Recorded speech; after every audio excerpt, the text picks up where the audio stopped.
Namaste everyone. Let's continue Matrabhumi Ka Maan by Hari Krishna Premi. This is part 4 video of this chapter. Link of part 1, 2 and 3 is given in the description below. Last video में हमने देखा था कि चारनी ने मेवाड़ के महाराणा लाखा को एक उपाय बताया था कि हम नकली दुर्ग बनाए और उसका विध्वंस मीन्स उसको डिस्ट्रॉय करके महाराणा लाखा अपनी प्रतिज्ञा पूरी कर ले और महाराणा लाखा ये प्रस्ताव स्वीकार कर लेते हैं। आइए उसके आगे क्या होता है हम तीसरे दृश्य में जानते हैं। चित्तौड़ के निकट एक जंगली प्रदेश मतलब जंगल का एरिया, नकली दुर्ग का मुख्य दरवाजा, महाराणा लाखा और सेनापति अभय सिंह का प्रवेश।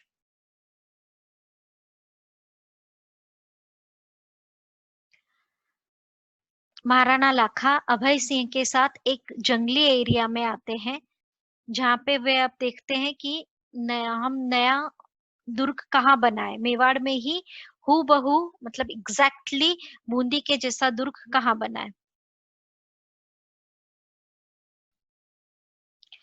अब अभय सिंह कहते हैं आपने दुर्ग का निरीक्षण कर लिया। दुर्ग का निरीक्षण मतलब उसका इंस्पेक्शन कर लिया, वो ठीक तो बना है ना। महाराणा लाखा कहते हैं क्यों ना बनता, निसंदेह यह ठीक बूंदी दुर्ग की हूबहू नकल है। अब वो लोग मेवाड़ में ही एक नकली दुर्ग बनाते हैं जो जिसपे महाराणा लाखा उस पे चढ़ाई करके मतलब उस पे अटैक करके उसे जीत लेंगे और अपनी प्रतिज्ञा पूरी करेंगे।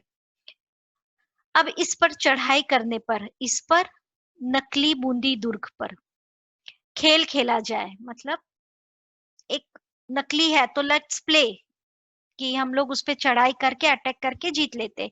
इस मिट्टी के दुर्ग को मिट्टी में मिलाने से मेरी आत्मा को संतोष नहीं होगा, लेकिन अपमान की वेदना में जो विवेकहीन प्रतिज्ञा मैंने कर डाली थी उससे तो छुटकारा मिल ही जाएगा। मिट्टी का दुर्ग एज इट इज अ नकली दुर्ग, तो वो जस्ट मिट्टी से बना है, तो मिट्टी के दुर्ग को मिट्टी में मिलाने से मैं सेटिस्फाइड नहीं होऊंगा, मुझे संतोष नहीं मिलेगी, शांति नहीं मिलेगी। लेकिन अपमान की वेदना, अपमान उनका जो इंसल्ट हुआ था, जो उनको ह्यूमिलिएशन एक फील हुआ था, उसका जो पेन है, पेन ऑफ ह्यूमिलिएशन, वो एटलीस्ट उसके कारण उन्होंने जो बिना सोचे समझे विवेकहीन बिना सोचे समझे जो प्रतिज्ञा कर ली थी, एटलीस्ट उस प्रतिज्ञा से तो मुझे छुटकारा मिल जाएगा। उसके बाद फिर ठंडे दिमाग से शांति से हम सोचेंगे कि बूंदी को मेवाड़ की अधीनता, अधीनता मतलब गुलामी, या उसको हमारे अंडर हम कैसे लेके आए, तो बूंदी को मेवाड़ की अधीनता स्वीकार करने के लिए किस तरह बाध्य किया जाए, कंपेल किया जाए, किस तरह उन्हें मजबूर किया जाए, ये हम आराम से बाद में सोचेंगे। सबसे पहले हम अपना एक प्रतिज्ञा जो ले लिया था हमने बिना सोचे समझे, उस प्रतिज्ञा को हम नकली दुर्ग बना के पूरी कर लेते हैं। अभय सिंह, निश्चय ही महाराज, श्योर, शीघ्र ही बूंदी के पठारों पर सिसोदिया का सिंहनाद होगा। तो वो बोल रहे हैं कि जल्दी ही, अभी तो हम लोग कर लेते हैं, उसके बाद असलियत में जल्दी ही बूंदी के दुर्ग में वहां के पठारों पर सिसोदिया वंश, मेवाड़ के राजपूतियों का वंश, सिसोदिया का सिंहनाद होगा। सिंहनाद जय जयकार होगी, मेवाड़ की जय हो, महाराणा लाखा की जय हो, तो वो जय जयकार होगी बूंदी के दुर्ग पर। ऐसे करके वो उन्हें सांत्वना दे रहा है, उन्हें मतलब समझा रहा है कि बाद में हम लोग ये भी कर लेंगे। अच्छा, अब हम लोग आज के रण की, आज के युद्ध की तैयारी करें। अभय सिंह ये सब महाराणा लाखा से कहते हैं। महाराणा, किंतु ये रण होगा किससे? इस दुर्ग में कोई तो हमारा पथ प्रतिरोध करने वाला होना चाहिए। मतलब रण मतलब ये युद्ध किससे होगा? पथ प्रतिपथ मतलब रास्ता, और प्रतिरोध मतलब उसको अपोज करने वाला, उसे रोकने वाला। तो हमारे अपोजिट कौन होगा इस युद्ध को करने के लिए, ऐसा महाराणा पूछते हैं। क्योंकि ये सारी प्लानिंग तो अब अभय सिंह ने की थी। अभय सिंह, हाँ खेल में तो कुछ वास्तविकता आनी चाहिए। मतलब ये खेल है बट एटलीस्ट कुछ रियलिटी तो इसमें भी आनी चाहिए। मैंने सोचा है कि दुर्ग के भीतर अपने ही कुछ सैनिक रख दिए जाए, मतलब मेवाड़ के ही सैनिक दुर्ग में, बूंदी का जो नकली दुर्ग है, जो नकली किला बनाया है, उसमें रख दे, जो खाली खाली बंदूकों से हम लोगों पर छूछे वार करेंगे। छूछे वार करेंगे मतलब खाली वार करेंगे, बंदूकों से हम लोगों पर खाली खाली वार करेंगे। नकली नकली अटैक।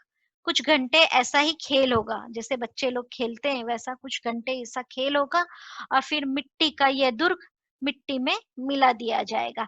अच्छा, अब हम चले। सो अकॉर्डिंग टू देम थोड़ी ही देर में, आधे एक घंटे में ऐसा हम लोग खेलेंगे, और फिर वहां पे मेवाड़ ने बूंदी का दुर्ग जीत लिया ऐसा बोल के हम अपनी प्रतिज्ञा पूरी कर लेंगे। दोनों का प्रस्थान, प्रस्थान मतलब as you all know it's a stage show, तो दोनों का प्रस्थान मतलब वहां से प्रस्थान हो जाता है, चले जाते हैं। और अभी एक दूसरा सीन आता है जिसमें दूसरी ओर वीर सिंह, वीर सिंह ये पात्र, ये बूंदी का रहने वाला है और मेवाड़ की सेना का एक सैनिक है। वीर सिंह कुछ साथियों के साथ प्रवेश करता है। अब स्टेज पे एंट्री होती है वीर सिंह और उसके कुछ साथी। वीर सिंह, मेरे बहादुर साथियों, तुम देख रहे हो कि हमारे सामने ये कौन सी इमारत बन गई है। लेट मी टेल यू, वो लोग जो कुछ, महाराणा लाखा और अभय सिंह जो कुछ सैनिक दुर्ग में रखते हैं, बूंदी के नकली दुर्ग में, उन कुछ सैनिकों में एक होता है वीर सिंह। और वीर सिंह कहाँ का रहने वाला है? वो बूंदी का ही रहने वाला है, तो बूंदी उसकी मातृभूमि है। पहला साथी, हाँ सरदार, यह हमारी जन्मभूमि बूंदी का दुर्ग है। जन्मभूमि, मातृभूमि, जहाँ पे उनका जन्म हुआ है। वीर सिंह, और तुम जानते हो कि महाराणा इस गढ़ को जीतकर अपनी प्रतिज्ञा पूरी करना चाहते हैं, किंतु क्या हम लोग अपनी मातृभूमि का अपमान होने देंगे? यह हमारे वंश के मान का मंदिर है, क्या इसे मिट्टी में मिलने देंगे? अभी try to understand. Veer Singh कहते हैं कि ये नकली ही है दुर्ग, पर इस पे वो जीत कर अपनी प्रतिज्ञा पूरी कर लेंगे। पर क्या हम अपनी मातृभूमि का अपमान होने देंगे? हमारा जो वंश मतलब डायनेस्टी, हमारे जो पूर्वज है, ये उनका मान का मंदिर है। मतलब ये दुर्ग, ये उनके मान का मंदिर है, उनका प्राइड है ये। तो क्या हम उसे मिट्टी में मिलने देंगे? लेट मी एक्सप्लेन यू, कि हमें ऐसा लगता है कि एक नकली ही दुर्ग है, but try to understand the feeling. जैसे एक सोल्जर है, उसके लिए फ्लैग सिर्फ एक फ्लैग नहीं होता है, उसके लिए वो देश का प्राइड रहता है। अगर कोई अपने फ्लैग को या हमारे लाल किले को हराना चाहेगा, इसका मतलब वो हमारे पूरे इंडिया को हरा रहा है। तो उस तरह वीर सिंह लगता है कि ये सिर्फ एक नकली दुर्ग नहीं है, ये हमारे स्वाभिमान का, हमारे प्राइड का सिंबल है। तो हम इसे कैसे जीतने दे सकते हैं? आप लोग उस जमाने को आज में अगर समझने का प्रयास करेंगे, तो आप समझे कि एक सोल्जर अपने फ्लैग के लिए लड़ रहा है, तो उसके लिए तो फ्लैग जान से भी प्यारा रहेगा। वो किसी भी शर्त में, किसी भी तरह अपने फ्लैग को, जैसे इंडिया का फ्लैग है, तो इंडिया का फ्लैग को अगर कोई नष्ट करेगा, तो एक सोल्जर ये कभी नहीं करने देगा, चाहे उसकी जान क्यों ना चली जाए। I think it's clear to you all. दूसरा साथी, किंतु ये तो नकली बूंदी है, नकली है ये तो। वीर सिंह, धिक्कार है तुम्हें, शेम ऑन यू, लाइक धिक्कार है तुम्हें। नकली बूंदी भी प्राणों से अधिक प्रिय है, जान से भी ज्यादा प्यारा है। जिस जगह एक भी हांडा है, बूंदी में रहने वाले सारे राजपूत हाड़ा वंश के हैं, एक भी हांडा है, वहां बूंदी का अपमान आसानी से नहीं किया जा सकता। आज महाराणा आश्चर्य के साथ देखेंगे कि यह खेल केवल खेल ही नहीं रहा, मतलब ये खाली खेल नहीं है। हम महाराणा को बता देंगे कि नकली ही सही, पर आपने हमारी मातृभूमि, हमारी जन्मभूमि बूंदी का नकली दुर्ग बनाया है, और अब हम आपको आसानी से उसे जीतने नहीं देंगे। तो यहाँ की चप्पा चप्पा भूमि, चप्पा चप्पा एवरी कॉर्नर ऑफ दिस दुर्ग, सिसोदिया, मतलब मेवाड़ के सैनिक, और हाड़ा मतलब जो बूंदी के रहने वाले सैनिक हैं, बट मेवाड़ में ही सेना में काम करते हैं। जैसे हम इंडिया के रहते हैं और बाहर की किसी कंट्री में जाके काम करें, वैसे हाड़ाओं के खून से लाल हो जाएगी। तो वीर सिंह ये बात अपने साथियों के कहते हैं कि हम सिर्फ एज अ खेल इसको नहीं करेंगे, हम सच में युद्ध करेंगे। I think it's clear to you all. तीसरा साथी, लेकिन सरदार, हम लोग महाराणा के नौकर हैं, क्योंकि हम तो मेवाड़ की सेना में हैं। तो क्या महाराणा के विरुद्ध तलवार उठाना हमारे लिए उचित है? क्या हम जहाँ रहते हैं उसके अगेंस्ट तलवार उठा सकते हैं? हमारा शरीर महाराणा के नमक से बना है। नमक, पहले के जमाने में नमक खाना, जिसका भी खाना खाते हैं तो हम पे उनके उपकार रहते हैं, तो हमारा शरीर तो उनके नमक से बना है। हमें उनकी इच्छा में व्याघात नहीं पहुंचाना चाहिए, रुकावट, एज उनकी इच्छा है कि बूंदी दुर्ग को जीतना, तो उसे हमें नहीं रोकना चाहिए, उस इच्छा को पूरी करनी चाहिए। तो वीर सिंह कहते हैं, जिस जन्मभूमि की धूल में हम खेल कर बड़े हुए हैं, उसका अपमान कैसे सहन किया जा सकता है? धूल मतलब मिट्टी, जिस मिट्टी में खेल कर बड़े हुए हैं। जब कभी मेवाड़ की स्वतंत्रता पर आक्रमण हुआ है, मतलब जब कभी मेवाड़ पर आक्रमण हुआ है, हमारी तलवार ने नमक का बदला दिया है, मतलब मेवाड़ की ओर से हमने लड़ाई लड़ी है। लेकिन जब मेवाड़ और बूंदी, जहाँ पे हम काम करते हैं और जो हमारी जन्म भूमि है, उसके मान का प्रश्न आएगा, तो हम मेवाड़ की दी हुई तलवारें, तो तलवारें किसने दी है? मेवाड़ ने, उसको महाराणा के चरणों में चुपचाप रखकर विदा लेंगे और बूंदी की ओर से प्राणों की बलि देंगे। आज ऐसा ही अवसर आ पड़ा है। तो अकॉर्डिंग टू वीर सिंह, जब भी मेवाड़ और बूंदी में उनको अगर एक को चूज करना होगा, तो मेवाड़ को बोलेंगे कि हम अपनी तलवारें महाराणा के चरण में कदमों में रख देंगे और मेवाड़ की ओर से युद्ध करेंगे। पर आज हमें ये मौका तो नहीं मिला है चरणों में तलवार रखने का, तो हम बूंदी की ओर से युद्ध करेंगे और हमारे दुर्ग को जीतने नहीं देंगे। पहला साथी, निश्चय ही। तो अभी उसके सारे साथी कन्विंस हो चुके हैं। पहला साथी, निश्चय ही, जहां पर बूंदी है वहां पर हाड़ा है, और जहाँ पे हाड़ा है वहां पर बूंदी है।